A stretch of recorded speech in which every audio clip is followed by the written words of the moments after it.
a man who for 11 years decided the fate of 30 million people with a signature, a man who ordered mass arrests while dancing salsa on national television, a man who lived surrounded by 140 Cuban bodyguards, who ate lobster while his people stood in line for flour, who flew in private jets while closing hospitals. That man now wakes up every morning at 6 o'clock in a 2-meter by 3-meter cell at the Metropolitan Detention Center in Brooklyn. He eats what they give him on plastic trays. He uses a steel toilet without privacy 1 meter from where he sleeps. He obeys orders from guards who don't know who he is and don't care. He's in the same building as his wife, Cilia Flores, but he can't see her, can't talk to her, can't touch her. Separated by security protocols and federal charges that could keep them locked up until death. How does it feel to wake up every day, unable to control anything, when for a decade you controlled everything? What does a former president accused of drug trafficking eat in a US federal prison? What is the daily routine of 23 hours of confinement in a concrete cell like? What humiliations does someone who believed himself untouchable face? And who might be planning to betray him from another cell in the same building? Today you're going to discover 5 brutal realities about Nicolás Maduro's prison life that no one has told you. First, the exact conditions of MDC Brooklyn, not theories or speculations, but documented testimonies from other famous prisoners who were in the same prison and described the hell they lived through. Second, Maduro's daily routine. From when the alarm sounds at 6 in the morning until the lights go out, every hour documented, every restriction detailed, every humiliation catalogued. Third, the extreme isolation. Why he can't see Cilia even though they're in the same building. How the maximum security unit where they probably have him works, and what it means to spend 23 hours a day staring at concrete walls. Fourth, the physical and psychological injuries. What injuries he suffered during the capture according to medical reports. How his physical appearance has changed since he entered, and the visible signs of deterioration that guards have noticed. And fifth, the threats he faces inside the prison. Who else is locked up in MDC Brooklyn who might want to hurt him? What common prisoners see a foreign drug trafficker as a target, and why every day that passes increases the risk. I'll let you know when we reach each revelation. If you leave before the end, you'll miss the 5th one. And the 5th one is what explains why Nicolás Maduro might not survive his first year in federal prison. Subscribe if you want to know the stories that power tried to hide, because this story has testimonies from former federal prisoners, has leaked medical reports, has descriptions from prison guards, and has something Nicolás Maduro never imagined would exist. The exact documentation of his physical and mental destruction behind bars. Let's begin. First revelation. The conditions of MDC Brooklyn. To understand the hell Nicolás Maduro lives every day, you first need to know exactly where he's locked up. The Metropolitan Detention Center in Brooklyn is not a common prison. It's a maximum security federal facility located in the Sunset Park neighborhood, a few kilometers from Manhattan. It was built in 1994 to house the most dangerous criminals awaiting trial. International drug traffickers, terrorists, serial killers, high-level mobsters. The MDC has capacity for 1,600 inmates, but according to reports from January 2026, it only houses around 1,400 due to the inhumane conditions that have sparked class action lawsuits. The cells are built with reinforced concrete blocks. The walls are 15 centimeters thick. There are no windows with outside views, only narrow skylights with reinforced glass that barely let natural light through. The interior temperature fluctuates brutally. In winter, when it's 5 degrees below zero outside, inside the cells it's 12 or 13 degrees. In summer, when Brooklyn reaches 35 degrees, the cells become 40-degree ovens without adequate ventilation. There's no functional air conditioning in most sections. The heating constantly fails. In February 2019, a power outage left the entire prison population without heating or lights for a week in the middle of winter. The temperatures inside the cells dropped to 5 degrees. Prisoners slept dressed in all the clothes they had, covered with thin blankets that were useless. Some suffered hypothermia. Others developed pneumonia. The protests were massive. Inmates' relatives demonstrated outside the building for days. The situation reached national media. CNN, NBC, the New York Times, all covered the scandal. The result was a class action lawsuit that the federal government lost. It had to pay $10 million in compensation. But conditions didn't improve significantly. Ghislaine Maxwell, accomplice of sexual predator Jeffrey Epstein, was imprisoned at MDC Brooklyn from July 2020 to June 2021. She described her experience in court documents filed before the tribunal. She said the conditions were inhumane, cruel, and degrading. She compared her cell to psychopath Hannibal Lecter's in The Silence of the Lambs. She explained that she slept in a steel bed with a 3-centimeter thick mattress that cushioned nothing, that rats ran through the hallways at night, that the water came out brown from the faucets, that the food was inedible, that the fluorescent lights stayed on 24 hours, creating a constant buzzing that prevented sleep, that guards woke her every 2 hours with flashlights in her face to verify she was still alive, a protocol established after Jeffrey Epstein's suicide in another federal prison. Michael Cohen, Donald Trump's former personal attorney, was at the MDC for several months in 2019. In later interviews, he described the experience. He said verbatim, "You wake up in a steel bed with a 1.5-inch thick mattress. The food is horrible, processed, cold, repetitive. The noise is constant, screams, doors closing, alarms going off for no reason. There's no privacy of any kind. The toilet is 1 meter from your bed. When you defecate, your cellmate is there. When he defecates, you're there. There's no dignity. There's no respect. There's nothing." Sean Combs, known as Diddy, is currently imprisoned at MDC Brooklyn since September 2024, facing federal sex trafficking charges. In documents filed by his defense, his attorney described it as hell on earth. He detailed that Combs has lost 8 kilos since his admission due to the poor quality of the food, that he suffers chronic insomnia from the constant noise, that he has witnessed violent fights between inmates that guards take minutes to control, that the showers have black mold on the walls and ice-cold water most of the time. Genaro Garcia Luna, former Secretary of Public Security of Mexico, has been imprisoned at MDC Brooklyn since December 2019. In a letter leaked in 2024, he described his experience in 58 months of confinement. He wrote, "I have been detained in inhuman conditions. I have witnessed homicides inside the prison. I have seen stabbings that left pools of blood on the cafeteria floor. I have received systematic threats to my physical integrity from other inmates who know who I am and what I represented in Mexico. The guards do nothing to protect us. We are completely alone." Those are the conditions of the place where Nicolás Maduro sleeps now. It's not journalistic exaggeration. It's not political propaganda. They are documented testimonies before federal courts by people who lived exactly where he lives now. And there's something else you need to understand. Maduro is probably in a specific section of the MDC called Special Housing Unit, known by its English acronym as SHU. It's the maximum security area where they keep the highest profile prisoners. Inmates in the SHU spend 23 hours a day locked in individual cells of 2 meters by 3.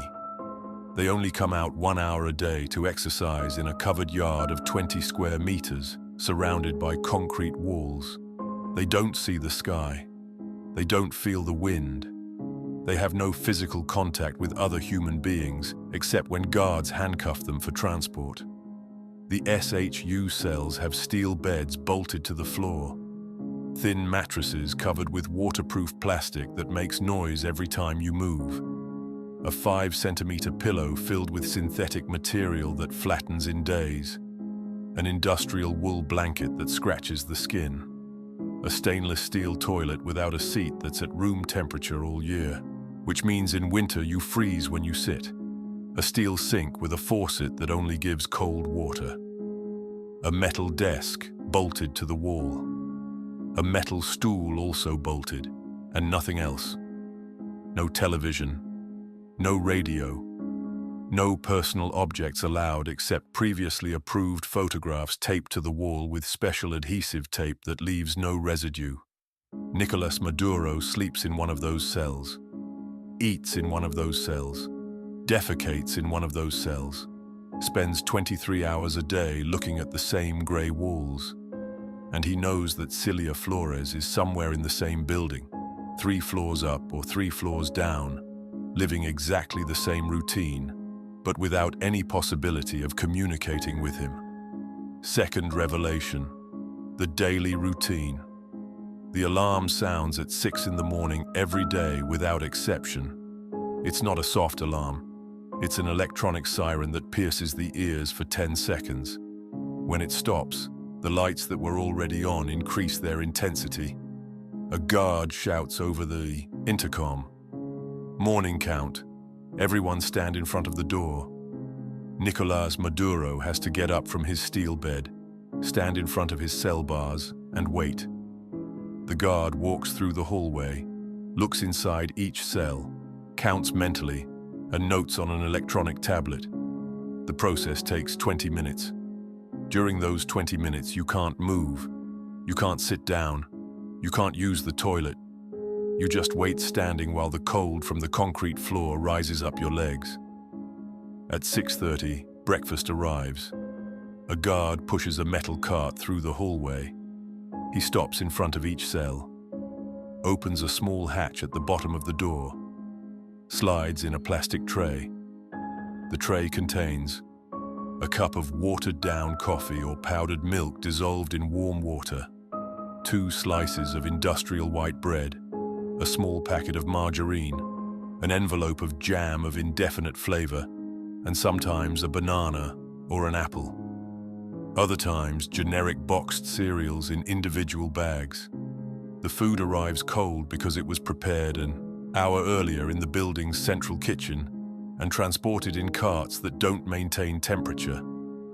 Maduro has 20 minutes to eat. Then he must return the tray by placing it in the same hatch. If he doesn't do it on time, the guard bangs the door with his baton and shouts.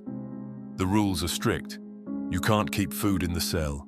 You can't accumulate trays. Everything must be returned immediately. After breakfast comes dead time. From 7 in the morning until 9 in the morning, nothing happens.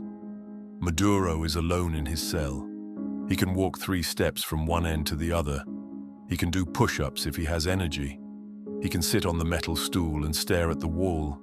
He can use the toilet knowing that security cameras in the hallway can see inside his cell through the bars. There's no real privacy. Guards can look at you at any moment. Other inmates passing through the hallway on their way to meetings with their lawyers can see you. You're constantly exposed. At 9 in the morning, if Maduro has a meeting scheduled with his lawyers, the transfer procedure comes. 2 guards arrive at his cell. They order him to turn his back to the door.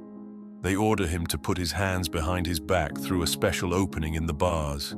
They place steel handcuffs on him. They tighten. The handcuffs must be tight according to federal protocol. Many prisoners complain that they cut off circulation. Then they open the door. They order him to come out. They order him to kneel. They place shackles on his ankles connected with a 30-centimeter chain. He can only take short steps. He walks, dragging his feet like an old man. The guards escort him through endless hallways to a meeting room. The meeting rooms with lawyers are 2-meter by 2-meter cubicles with a metal table bolted to the floor and 2 plastic chairs. There's a bulletproof glass window in the door so guards can monitor. There's no total acoustic privacy. Conversations can be partially heard from the hallway. Lawyers know this. That's why they speak in low voices. They carry documents in transparent briefcases that were checked 3 times before entering. They can't hand him anything physically without prior approval. They can't give him food. They can't give him phones. They can't give him printed news. They can only talk and show documents that remain in their hands. Barry Pollock, Maduro's attorney, visits regularly. According to leaked reports from guards working at the MDC, these meetings are tense. Maduro asks many questions. He wants to know when he'll get out. He wants to know if there's a possibility of negotiating. He wants to know what's happening in Venezuela. Pollock explains to him that the judicial process can take years, that the evidence against him is massive, that the chances of acquittal are almost nil, that his best option is to cooperate with the prosecution. Maduro refuses. According to these same sources, Maduro insists that he is the legitimate president of Venezuela, that his arrest was illegal, that the United States committed an act of war, that the international community is going to free him. After the meetings, the same procedure returns. The guards pick him up. They handcuff him again. They place the shackles on him. They escort him back to his cell. They only remove the handcuffs when he's already inside and the door is locked. The whole process takes 15 minutes. Maduro has red marks on his wrists every time. The handcuffs are designed to immobilize, not to be comfortable. At 11:30 in the morning, lunch arrives. Another plastic tray. Another guard who slides it through the hatch. The contents vary, but the quality never improves. Processed white rice that looks like glue. Watery black beans. Boiled chicken without seasoning that tastes like cardboard. Or pasta with a red sauce that's basically crushed tomato with salt. Sometimes there's a salad, wilted lettuce, shredded carrot, and a packet of low-fat ranch dressing. The portion is scientifically calculated to provide 2,000 calories daily, the minimum required by federal law to keep an average adult alive. It's not food designed to be enjoyed, it's fuel designed to keep you functioning. MDC prisoners lose weight quickly. Sean Combs lost 8 kilos in 4 months. Ghislaine Maxwell lost 6 kilos in 3 months. Their lawyers presented comparative photographs before the judge showing the physical deterioration. The judge ordered medical evaluations. The prison doctors concluded that the weight loss was a natural consequence of the institutional diet and the stress of incarceration. They found no violation of rights. The food met minimum federal standards. End of matter. Nicolás Maduro is probably losing weight too. For 11 years he ate the best. Food imported from Europe, French wines, Italian cheeses, Argentine meats, Caribbean lobsters. Now he eats processed rice and boiled chicken on plastic trays. The contrast couldn't be more brutal. After lunch comes more dead time. From noon until 2 in the afternoon, 2 hours staring at the walls. Some prisoners try to exercise. Push-ups, sit-ups, squats. It's the only thing they can control. The body is all they have left. But the space is so reduced that real exercise is almost impossible. You can't run. You can't make wide movements. Only repetitive routines in 2 square meters. At 2 in the afternoon, if Maduro has authorization, he can go out for his recreation hour. It's his only opportunity to leave the cell besides meetings with lawyers. 2 guards arrive. They repeat the same protocol. Handcuffs, shackles, escort. They take him to an exercise yard that's basically a concrete cage of 20 square meters with a metal mesh ceiling. There's no equipment, no weights, no bicycles, just empty space. Some inmates walk in circles for the entire hour. Others sit on the floor and look at the ceiling. Others talk to themselves. Maduro walks in his yard for an hour. He goes around, in circles. He breathes air that smells of wet concrete and Brooklyn garbage. He looks at the sky through the metal mesh. He sees planes passing. He hears ambulance sirens in the distance. He remembers that 3 weeks ago he was in the Miraflores Palace. Now he's in a cage in the United States. The fall was instantaneous and absolute. At 3 in the afternoon, they return him to the cell. More handcuffs, more shackles, more escorts, more procedures, and the longest part of the day begins. From 3 in the afternoon until 6 in the afternoon. 3 hours with nothing to do. No television, no radio, no books in Spanish because the MDC doesn't have a well-stocked library in foreign languages. Some inmates get Spanish Bibles. Others receive approved correspondence from relatives. But each letter is read first by security personnel. They censor any content they consider inappropriate. They cross out entire sentences with black marker. Sometimes letters arrive that are 90% crossed out. Only the greetings and farewells remain visible. Maduro has not received correspondence from Venezuela, according to internal reports. Not from Cilia, because she's in the same building and prison policy prohibits correspondence between inmates of the same detention center. Not from his children, because they probably fear that any communication will be used as evidence against them. Not from Diosdado Cabello. Not from Delcy Rodriguez. Not from Vladimir Padrino. No one writes, no one calls, no one visits. He's completely isolated from everything that was his life for 11 years. At 6 in the afternoon, dinner arrives, the last tray of the day. More rice, more beans, more processed chicken, or maybe soy burger with bread, or frozen fish that tastes like sawdust, a glass of orange juice that's basically water with artificial coloring and sugar, and nothing else. 20 minutes to eat. Return the tray, and the countdown to night begins. From 6:30 until 9 at night, 2.5 more hours of dead time. MDC inmates describe this period as the worst. The natural light that came through the skylights has already disappeared. The fluorescent lights create a constant artificial glow. The noise of the building increases. Guards shouting orders, doors closing with metallic crashes, alarms going off for no apparent reason. Other prisoners banging on walls. Some scream, others sing, others cry. The sound bounces off the concrete and amplifies. It becomes unbearable. Maduro is lying on his steel bed. He looks at the ceiling. He thinks about Cilia, who is somewhere in the same building but unreachable. He thinks about Venezuela. He thinks about how he got here. He thinks about the decisions he made. He thinks about the 11 years of absolute power. He thinks about how quickly it all collapsed. 3 hours. That's all the US military operation took to destroy his entire life. 3 hours from when they entered the Fuerte Tiuna complex until they put him handcuffed on a military plane bound for Brooklyn. At 9 at night, the lights dim partially. They don't turn off completely because federal protocol requires constant visibility to prevent suicides. But the intensity drops to 70%. It's enough to mark the difference between day and night.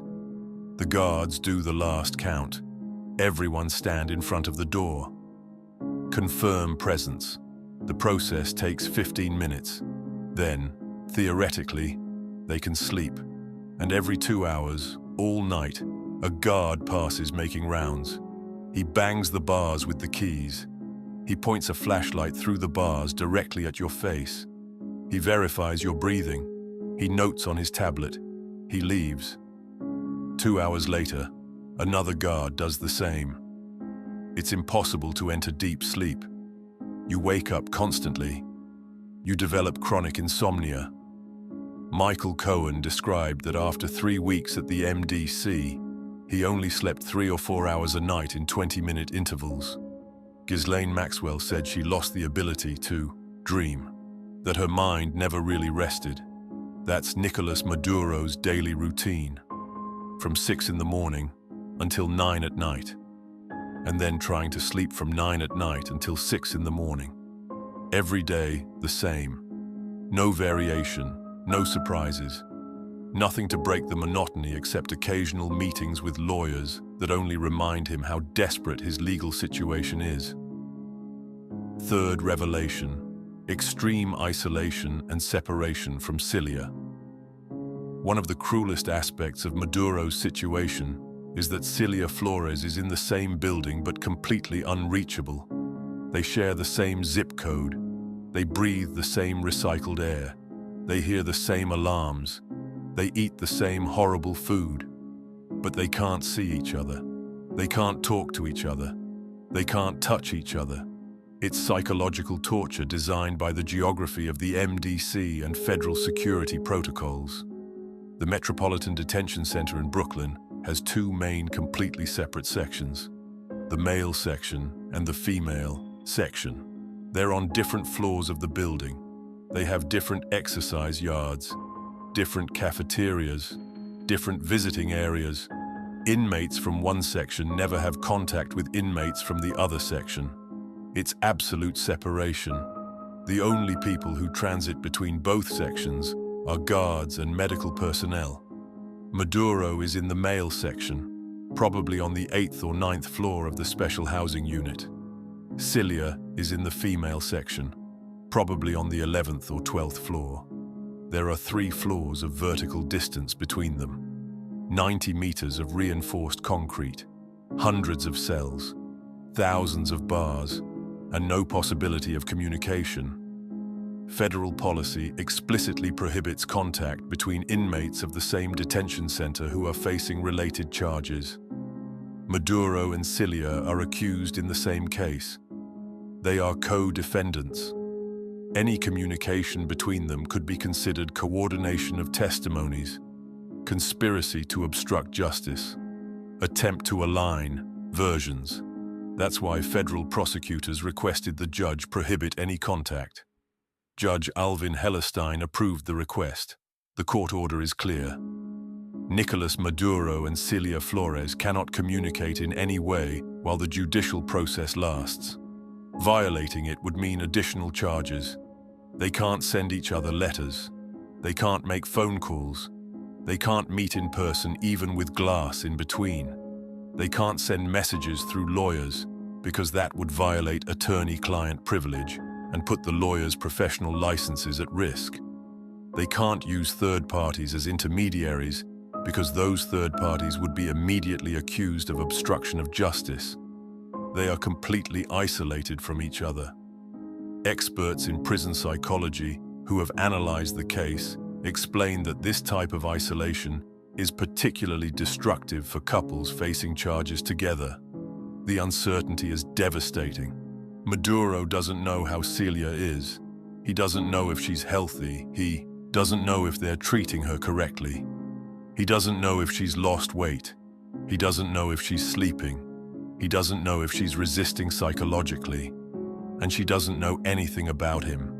They're in the same situation of mutual uncertainty.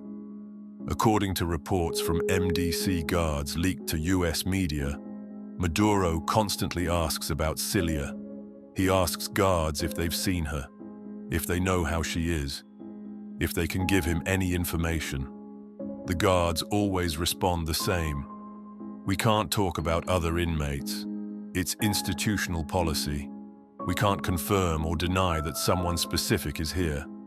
Although obviously everyone knows Cilia Flores is in the building because it was international news, officially guards can't acknowledge it to Maduro. This forced separation has precedence in the US federal system. When the Mexican drug trafficking couple known as Los Zetas were captured in 2010, they were kept in completely different prisons precisely to avoid any communication. When the Russian spy couple Anna Chapman and Mikhail Semenko were arrested in 2010, they were never kept in the same facility. The protocol is standard: Co-defendants in national security or international drug trafficking cases never have contact during the judicial process. But there's a crucial difference with Maduro and Cilia's case. In most previous cases, co-defendants were in different prisons. In this case, they're in the same building. That makes the situation psychologically more difficult. Knowing that the person you love is meters away but completely unreachable is a form of torture that has no technical name, but that all experts recognize as extremely destructive.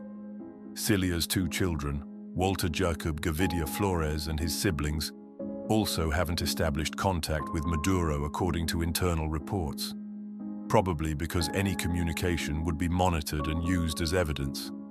Phone calls from the MDC are recorded, all of them, without exception.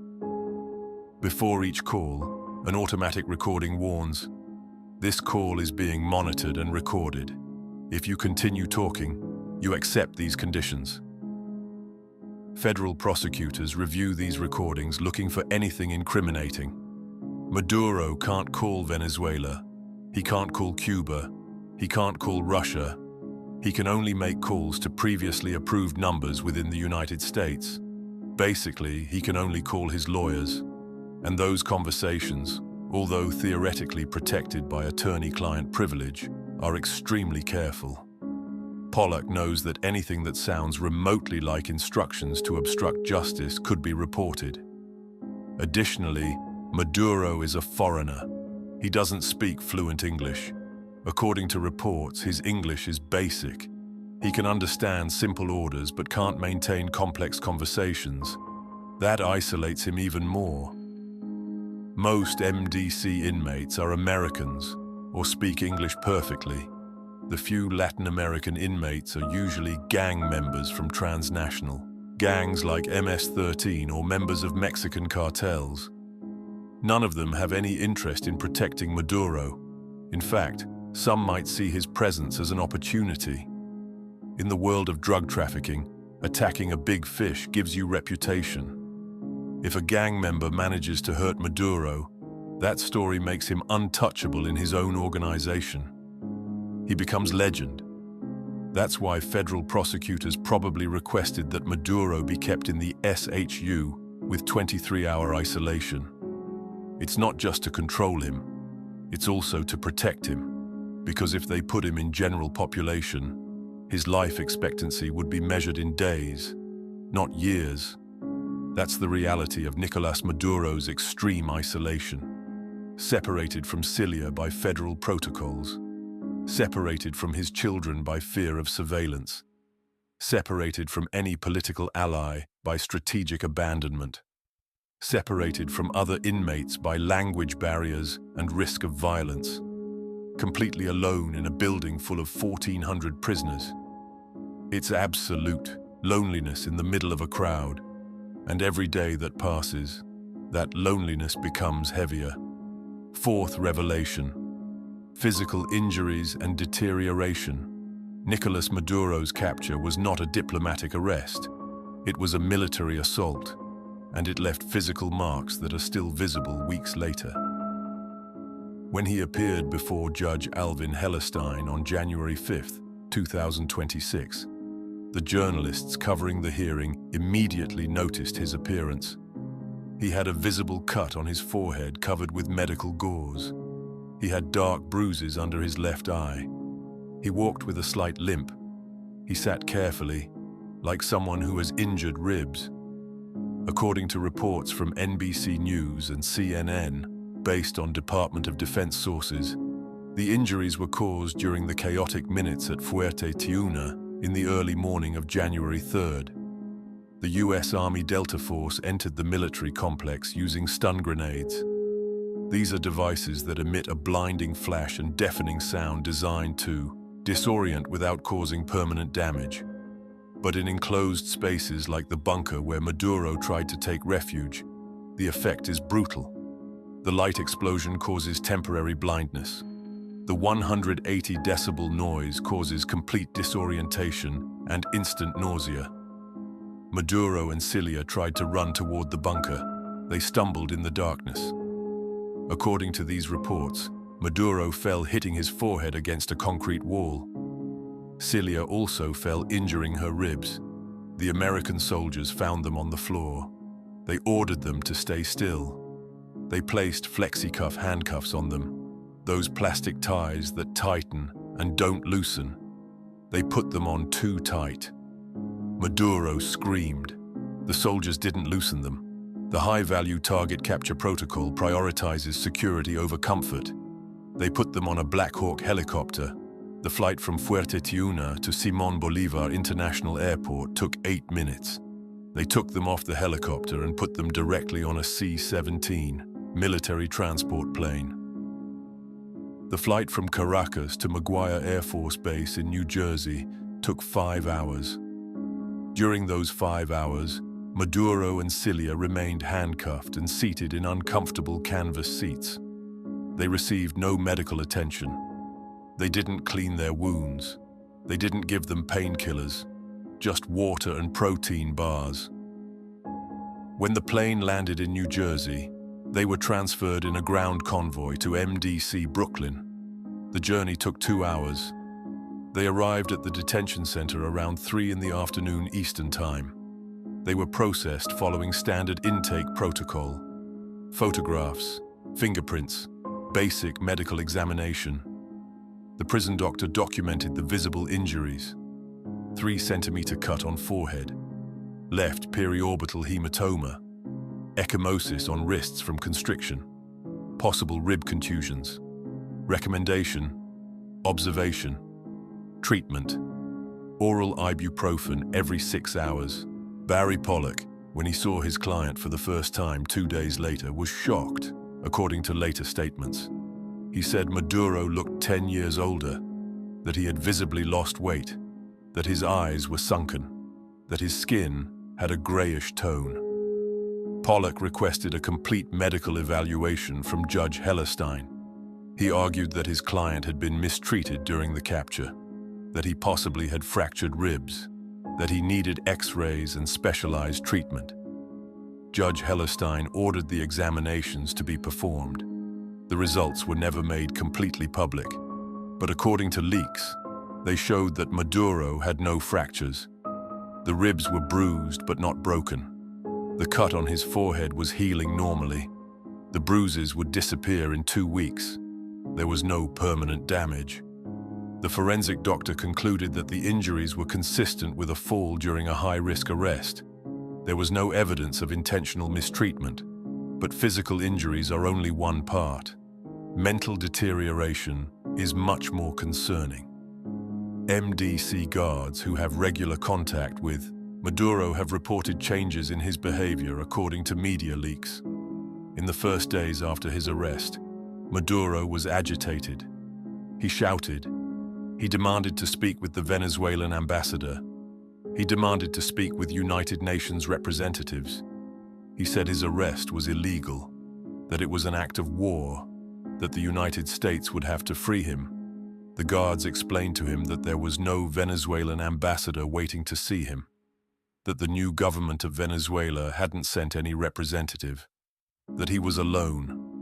Maduro didn't believe them. He insisted. He became more agitated. He shouted that he was the legitimate president.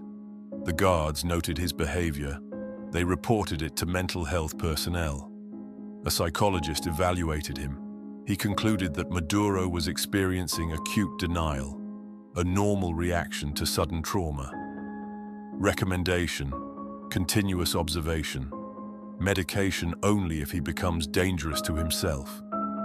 After the first week, Maduro became quieter according to these reports. He stopped shouting. He stopped demanding things.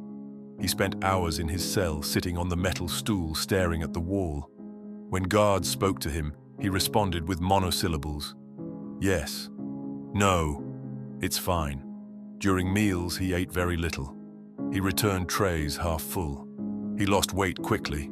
In 2 weeks, he had lost approximately 5 kilos. According to leaks, Maduro refused medication. He said he wasn't depressed, that he was simply processing the situation, that he needed time.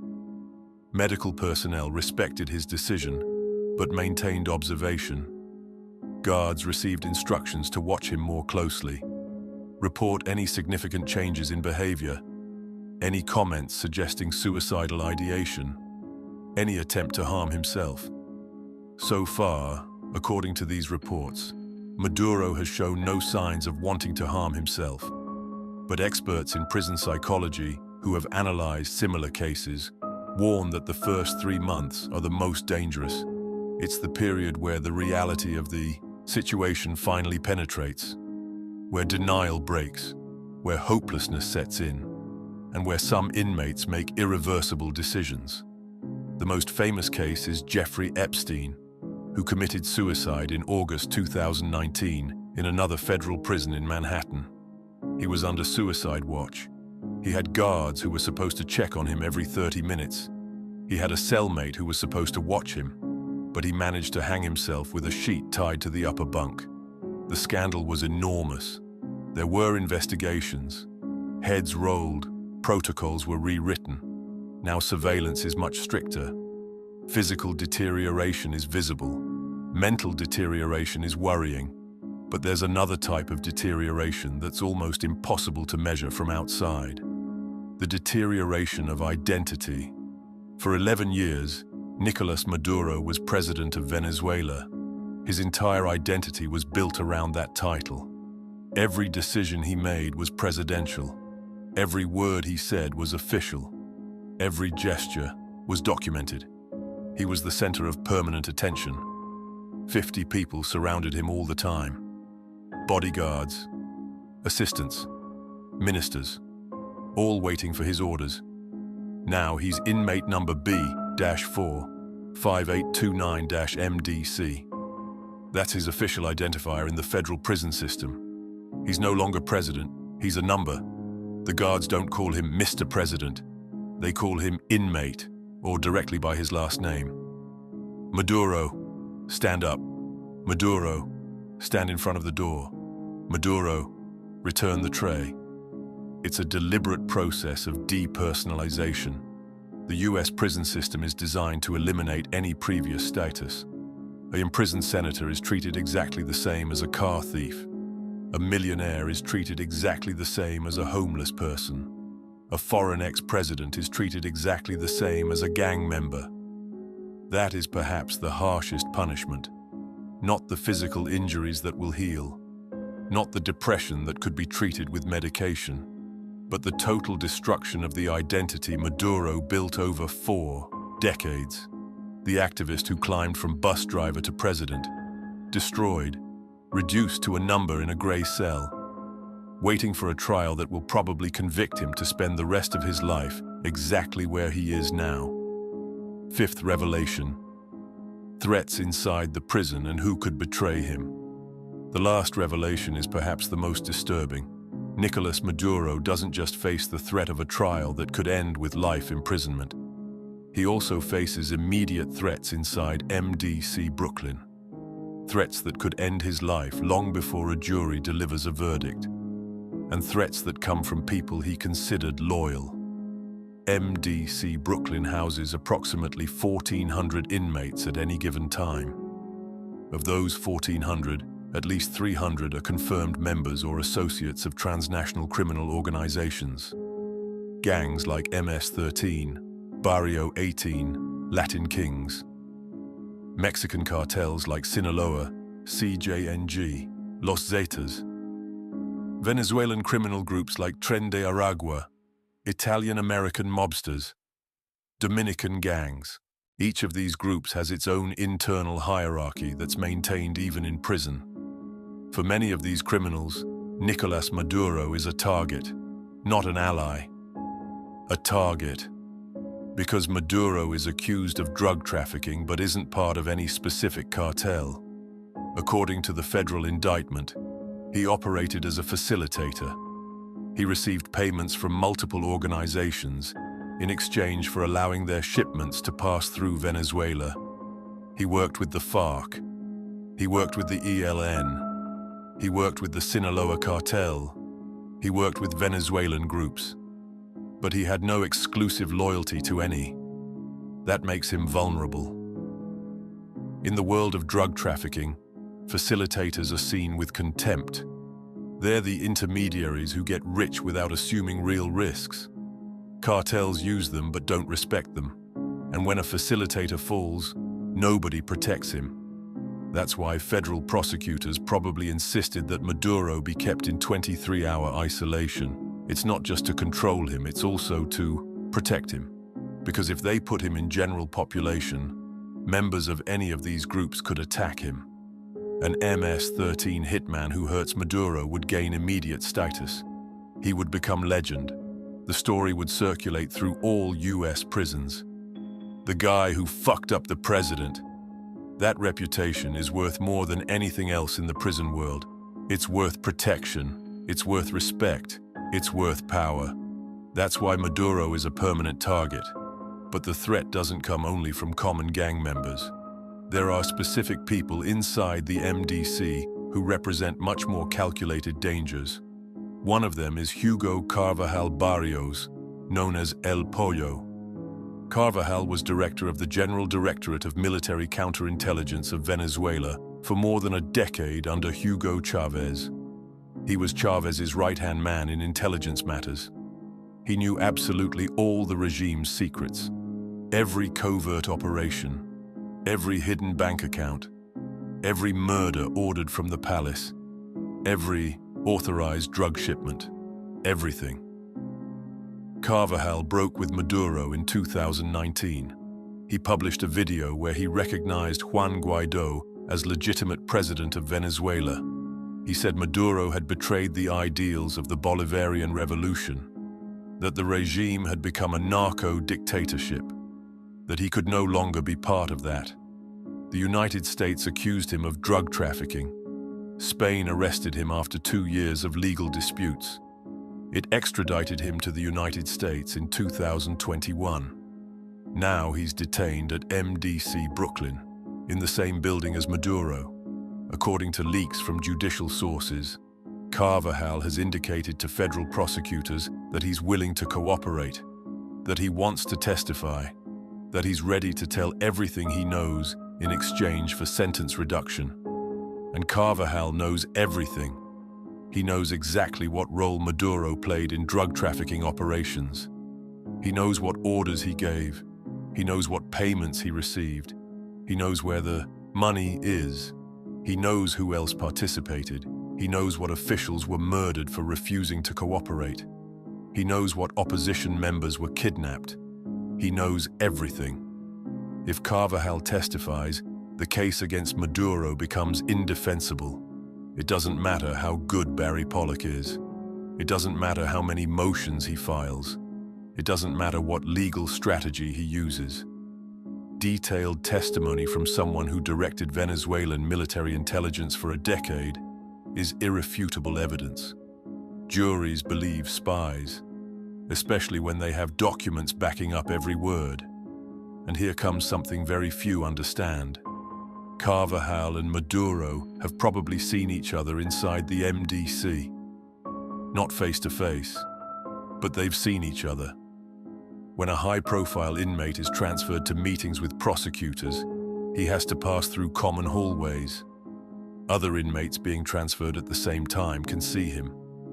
Guards try to minimize these encounters, but they're inevitable in a building with 1,400 prisoners. Imagine that moment. Maduro being escorted handcuffed and chained through a hallway.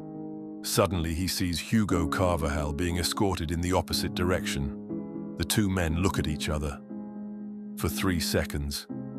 Carvajal knows that Maduro knows he's going to testify. Maduro knows that Carvajal knows everything that can sink him. They say nothing. The guards separate them. But that exchange of looks says more than any words. For Maduro, knowing that Carvajal is in the same building and cooperating with prosecutors is constant psychological torture.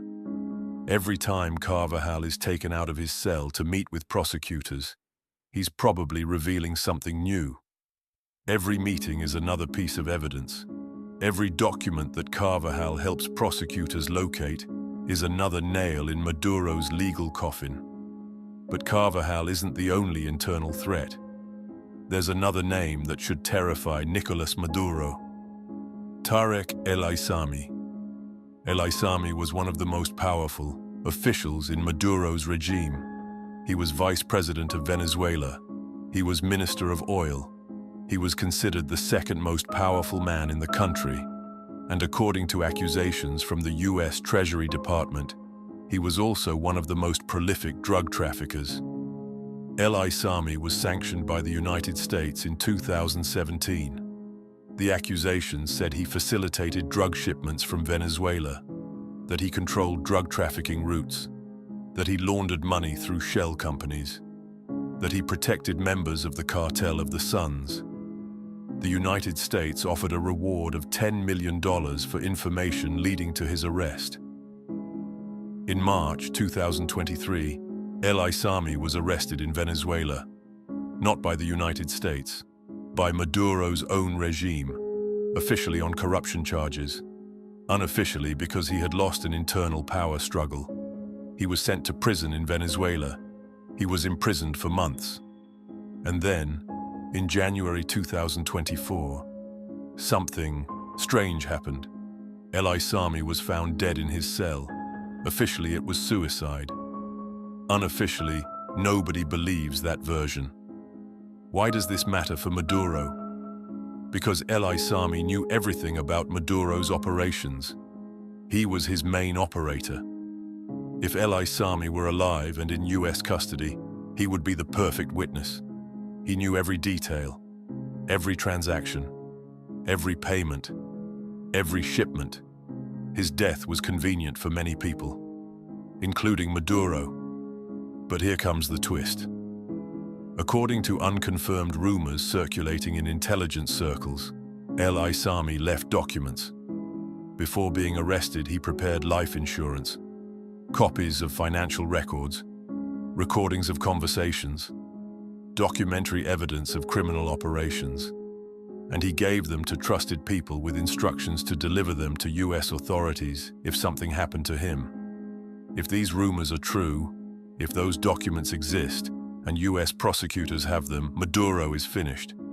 Because documents backed by bank records are even better evidence than oral testimonies. They can't be attacked in cross-examination. They can't be discredited by alleging the witness has reasons to lie. They're objective evidence. Maduro probably spends nights wondering what documents El-Aissami left, wondering what prosecutors know, wondering what new evidence is going to appear at each hearing. It's constant psychological torture. And then there's the most personal threat of all. Cilia Flores's narco-nephews, Efraín Antonio Campo Flores and Frankie Francisco Flores de Freitas. Both were convicted of 18 years in prison for conspiring to import 800 kilos of cocaine into the United States. They were released in October 2022 as part of a prisoner exchange. They returned to Venezuela as heroes of the regime. But according to reports from December 2025, the narco-nephews continued their drug trafficking activities after returning to Venezuela. The Treasury Department imposed new sanctions against them. And now that Maduro and Cilia are imprisoned, the narco-nephews face an impossible decision. If they're captured again, there will be no other prisoner exchange, because there's no one in power in Venezuela willing to negotiate for them anymore. If they're arrested again, their only option to reduce sentences will be to cooperate, and they know intimate secrets. Efraín Campo Flores grew up in Cilia and Maduro's house. He lived with them for years. He was present in private conversations. He saw things. He heard things. He knows details that no other witness knows. If he decides to talk to save his own skin, he could reveal information that not even Carvajal has. Imagine Maduro's dilemma. His own political nephew, his wife's son, could become the witness who sinks him. The betrayal doesn't come from an enemy. It comes from family, and he can't do anything to prevent it. He's locked in a cell without any ability to influence external events. Attorney General Pamela Bondi made something very clear in her press conference on January 6th. She said verbatim, "We have massive evidence. We have documents. We have recordings. We have cooperating witnesses. And we have more witnesses who are deciding right now whether to cooperate or face decades in prison." Nicolás Maduro and his accomplices will soon face the full force of American justice. That plural is important. Witnesses who are deciding right now whether to cooperate. It's not one witness, it's multiple. Prosecutors are pressuring several people simultaneously, offering deals, offering sentence reductions, offering protection, and some of those people are going to accept, because the alternative is spending 30 or 40 years in federal prison. For Nicolás Maduro, knowing there are people considering betraying him is constant torture. He doesn't know who's going to talk. He doesn't know what they're going to say. He doesn't know what evidence they're going to hand over. He's completely blind while prosecutors build their case brick by brick. And there's one final threat that's perhaps the most terrifying: physical violence inside the MDC. In October 2023, an inmate named Edwin Cordero was murdered inside MDC Brooklyn. He was stabbed during a fight in the cafeteria. Guards took 4 minutes to respond. By the time they arrived, Cordero was already dead.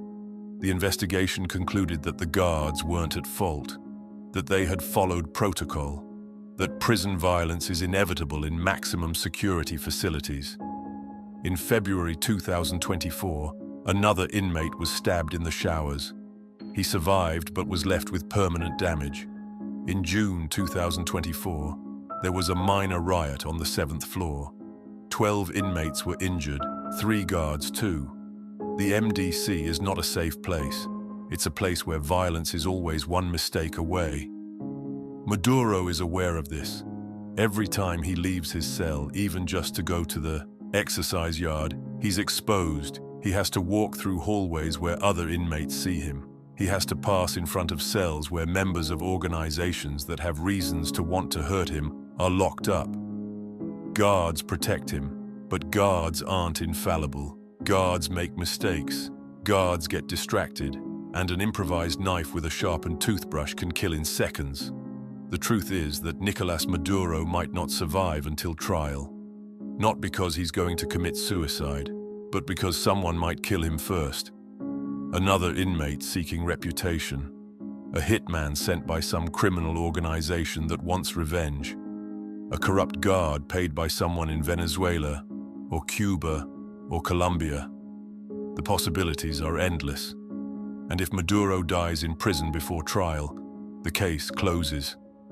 No conviction, no sentence, no public testimony. All secrets die with him. Many powerful people would prefer that outcome. Because if Maduro gets to trial and decides to cooperate to reduce his sentence, he could reveal things that would destroy political careers in multiple countries. That's the 5th revelation. The darkest. The most disturbing. Nicolás Maduro doesn't just face years in prison if convicted.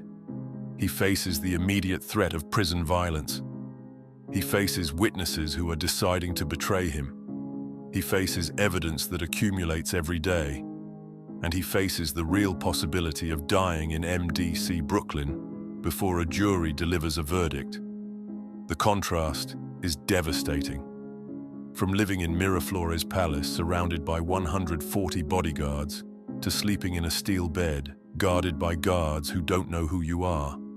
From eating imported lobster to swallowing processed chicken.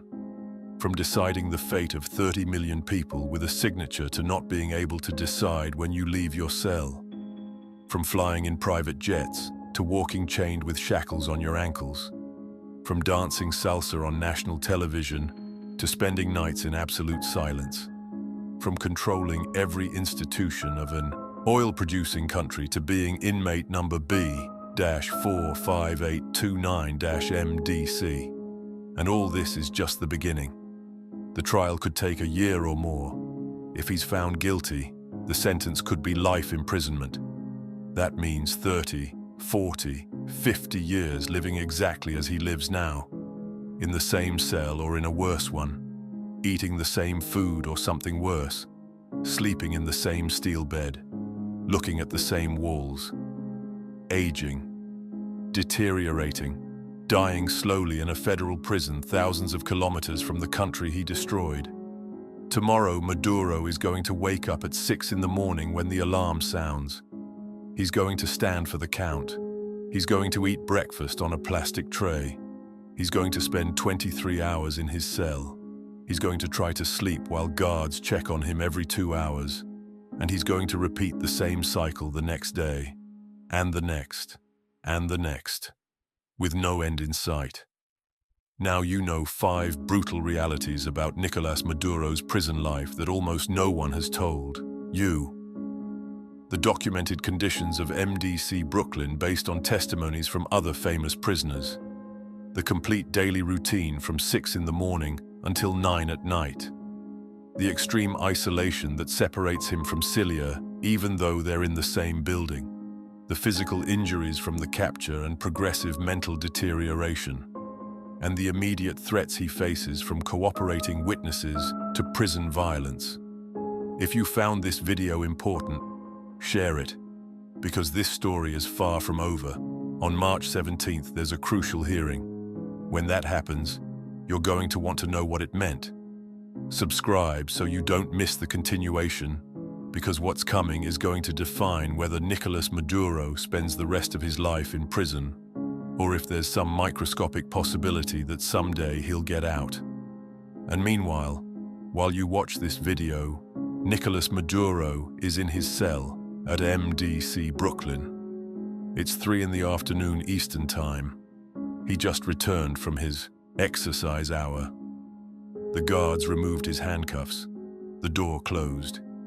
He sat on the metal stool, and he's looking at the gray wall, thinking about Cilia, who is 3 floors up but unreachable. Thinking about Hugo Carvajal, who is preparing to testify. Thinking about the 11 years of power that evaporated in 3 hours. Thinking about the 30 or 40 years he could spend exactly where he is now. The ex-president who believed himself untouchable. The dictator who thought he would control Venezuela until his natural death.